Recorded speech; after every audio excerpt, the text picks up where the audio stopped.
Le champ de bataille au bout du fil. Ce mercredi, Mary Scott, 90 ans passés, est décorée lors de la cérémonie officielle du jour du débarquement en Normandie. En mars 1944, Mary Scott a 17 ans. Elle travaille depuis un an comme standardiste et se porte volontaire pour rejoindre la branche féminine de la Royal Navy.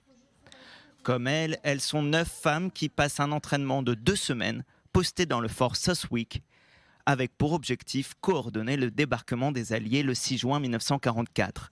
Ce fort du sud du Royaume-Uni est le centre névralgique des communications de l'opération Overlord. Il y avait un sentiment d'excitation au fort, mais aussi un sentiment d'appréhension. Est-ce qu'ils réussiront? Quel sera le coût de l'opération en vie humaine, des hommes mutilés? Ça changeait tout le temps, mais ce fut un jour très important et je suis très honorée d'y avoir participé. Entendre les batailles et les coups de feu en continu a fait partie de son quotidien et l'excitation a laissé place à l'effroi. Sa mission était la coordination des soldats envoyés au front et de l'état-major basé à Portsmouth. De ce fait, elle était responsable de la vie de plusieurs milliers de soldats déployés.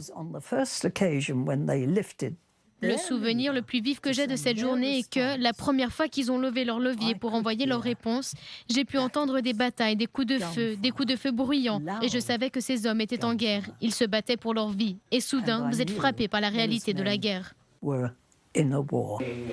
Après le conflit, elle a travaillé comme secrétaire puis fonctionnaire, mais a gardé son expérience de standardiste avec une certaine aisance avec les technologies de communication. 75 ans plus tard, Marie est toujours fière de cette mission et s'est vue décerner la Légion d'honneur. Une distinction qu'elle estime ne pas mériter car elle n'a pas combattu. Si aujourd'hui résonnent encore dans ses oreilles des messages codés qu'elle relayait aux hommes sur le front, elle veut adresser un dernier message aux jeunes générations. Les guerres arrivent, je pense, parce que les gens oublient leur humanité. Alors un peu plus d'humanité ne ferait pas de mal.